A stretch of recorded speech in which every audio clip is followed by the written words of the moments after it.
అయితే ఇప్పుడు మీరు అంటే ఒక విలేజ్‌లో ఉంటూ ఒక సామ్రాజ్యాన్ని స్థాపించారు. హ్మ్. మొత్తానికి ఒక టీమ్‌ని బిల్డప్ చేశారు గదా! అవును. ఇప్పుడు నడుస్తుంది. మరి వాళ్ళ టీమ్ యొక్క పర్సనల్ ఫైనాన్స్ గురించి వస్తే అంటే ఇప్పుడు ఆ! అందరికి ఇన్సూరెన్స్‌లు ఉండడం గాని, ఇన్వెస్ట్ చేయడం గాని, ఇప్పుడు మీ ఇన్వెస్ట్‌మెంట్ గురించి చెప్పారు. మరి ఆ! వాళ్ళెట్లా ఫైనాన్స్ అంటే నేను దాంట్లో మీకు కూడా కొంత బాధ్యత ఉంటుంది గదా! మేము మెయిన్ థింగ్ అయితే ఎప్పుడు 3 చెప్తా ఉంటాం మా హ్మ్. టీమ్‌మేట్స్‌కి. హ్మ్.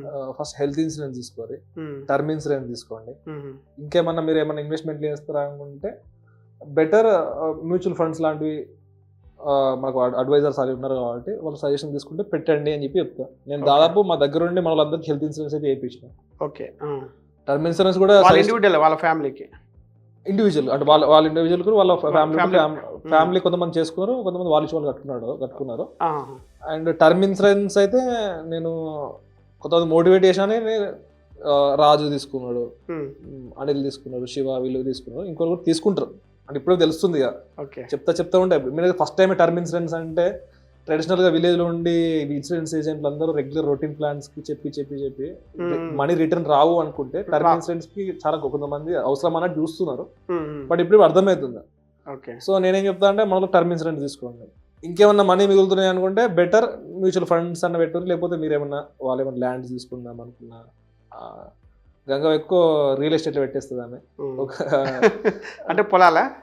పొలాలు, ప్లాట్‌లు. బంగారము అట్లా తీసుకుంటా ఉంటది. ఆ! ఆ! గోల్డ్ అనేది ఇక అది ఆ! హ్మ్. ఇగ అది మిగతా నేచురల్‌గా పెడుతుంటారు. హ్మ్. మిగతావోళ్ళు వాళ్ళ డిఫరెంట్ నేనెక్కువ సజెస్ట్ చేసేదైతే మాత్రం హెల్త్ ఇన్సూరెన్స్ కంపల్సరీ ఉండాలి. టర్మ్ ఇన్సూరెన్స్ పెట్టుకోవాలి. ఇంకేమైనా ఇన్వెస్ట్ చేసుకుంటే ఈక్విటీ మ్యూచువల్ ఫండ్స్‌లలో ఇంకెక్కువ నాలెడ్జ్ ఉంటే మీరు స్టడీ చేసుకోండి మీరున్న టైంలో. స్టాక్స్‌లో హ్మ్. లాంటివి పెట్టుకోండి. మీకేం అంటే వాళ్ళ అట్లా ఏజ్‌ని బట్టి ఆ! మనము తీసుకుంటే అయిపోద్ది. అంటే ఇప్పుడు ఆ! మీరు చెప్పారు కదా! ఇప్పుడు గంగవ్వ ఓన్లీ రియల్ ఎస్టేట్ పెడుతుందంటే, హ్మ్. ఇప్పుడు గంగవ్వ ఏజ్ ఎంత ఉండొచ్చు? 65, 67, 68 సో, ఉంటది. 65 ఇయర్స్ అన్నప్పుడు స్టాక్ మార్కెట్‌ల, మ్యూచువల్ ఫండ్‌ల పెట్టడం నాకు తెలవదు అవసరం లేదు కూడా అంటే ఆమెకి. అది ఆ! ఆ! అంటే వాళ్ళ ఏజ్‌ని బట్టి కూడా మన ఫైనాన్షియల్ ప్లానింగ్ మారుతది కాబట్టి ఆ! ఆమె చేసేది కరెక్టే. ఆ! గోల్డ్ గాని అది హ్మ్. ఇవి గాని అసెట్స్ అవును. అవి పర్మనెంట్‌గా ఫిక్స్డ్ అసెట్స్ కదా! అవును. ఉండిపోతాయి అట్లా. హ్మ్. సో, నాకు తెలిసిన ఫైనాన్షియల్ నాలెడ్జ్ ఇస్తున్నాను. మనం దీంట్లో అదే. ఎక్స్‌పర్ట్స్ ఏం కాదు. ఆ! బట్ దాంట్లో మీ బుక్స్ చదవడం వల్ల కావచ్చు, మీ బుక్ చదివినప్పుడు కావచ్చు, హ్మ్. వేరేళ్ళ బుక్స్ చదివినప్పుడు కావచ్చు, సో, ఓకే. మీ వీడియో చూసినప్పుడు కావచ్చు. చాలా మంది ఫైనాన్షియల్ కంటెంట్ చాలా మంది వీడియోస్ చూస్తున్నారు. ఆ! ఇవన్నీ యూజ్ చేసి తెలుసుకొని ఇప్పుడు మీ టీమ్ మెంబర్స్ అందరూ ఇవి చూస్తుంటారా రెగ్యులర్‌గా ఈ ఫైనాన్స్ వీడియోస్ ఇవన్నీ? నేనే ఎక్కువ చూస్తాను. మా వాళ్ళు ఎక్కువ చూడరు. ఆహా! తక్కువ. అంటే నెక్స్ట్ మీ తర్వాత ఎవరికి ఎక్కువ ఇంట్రెస్ట్ ఉంటది ఇటువంటి విషయాల మా మీద? దాంట్లో శివ చూస్తాడు. మీ కంటెంట్ గాని లేకపోతే మన మనీ పర్సన్ అన్న కంటెంట్, సాయి పత్రి అన్నది. అండ్ వీళ్ళ కంటెంట్ చూస్తాడు. మిగతా వాళ్ళు తక్కువ. బోరింగ్ వస్తది వాళ్ళకు. అర్థం కాదు ఎందుకురా బాబు ఇది అన్నట్టు. అట్లా ఆలోచిస్తారు. మరి మీరు అంటే ఇన్సూరెన్స్ మేబీ వాళ్ళకు ఆ అవసరం పడ్డప్పుడు ఎక్కువ చూస్తారేమో. ఇప్పుడే మనం చూడు అంటే అప్పుడప్పుడు హెల్త్ ప్రాబ్లమ్ వచ్చినప్పుడు తెలుస్తది కదా! అంటే ఇప్పుడు మ్యారేజ్ అయ్యి ఒక పాపో, బాబో పుట్టిన తర్వాత అప్పుడు కొద్దిగా జనాలకి అందుకే ఆయన పెళ్లి చేయమంటారు గదా! ఎందుకంటే కొంత ఆ! ఫైనాన్షియల్ నాలెడ్జ్ వచ్చేస్తది ఆటోమేటిక్‌గా. రెస్పాన్సిబిలిటీ ఇప్పుడు పెరిగితే నాకెందుకు ఎక్కువ తెలుసుకోవాల్సిందంటే నేను చాలా కొన్నిటి కాడ అసలు ఎక్కడ మనీ మేనేజ్‌మెంట్ కాడ మేనేజ్‌మెంట్ అవ్వడు. కొన్ని ప్రాబ్లమ్స్ ఇవన్నీ ఎక్కడ పోవద్దు కదా! తెలుసుకోవాలని చెప్పి నాకెక్కువ ఇంట్రెస్ట్ ఉంది. ఇప్పుడు వాళ్ళకి అంత బర్డెన్ లేనప్పుడు దీని గురించి అంత నేర్చుకోవాలన్న ఇంట్రెస్ట్ కూడా వాళ్ళకు ఉండకపోవచ్చు కదా! హ్మ్.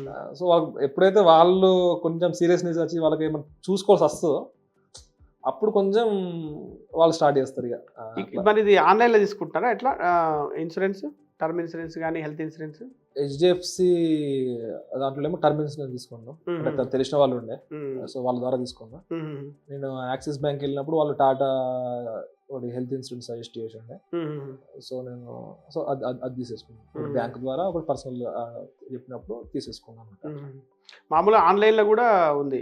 తెలుసు. హ్మ్. తెలుసు. ఆన్‌లైన్‌లో ఆన్‌లైన్‌లో 2 సైట్లున్నాయి. పాలిసీ బజార్ గావచ్చు, డిట్టో గావచ్చు. ఆహ్, లేదంటే మాకు మంచి ఏజెంట్ ఉన్నా గూడా హ్మ్. మంచి అక్కడ తీసుకోవచ్చు. డైరెక్ట్ వెబ్‌సైట్స్‌లో ఏ వెబ్‌సైట్‌లో ఆ వెబ్‌సైట్‌లో కూడా అవైలబుల్ హ్మ్. ఉంటుండే అంటే ఇప్పుడు తీసుకో దాంట్లో వెబ్‌సైట్ ప్రాబ్లమ్ ఏంటంటే, వీళ్ళు అన్ని ఒక 10 వెబ్‌సైట్‌లు ఓపెన్ చేసి కంపేర్ చేసుకోవడం చాలా కష్టం గదా! అవునవును. హ్మ్.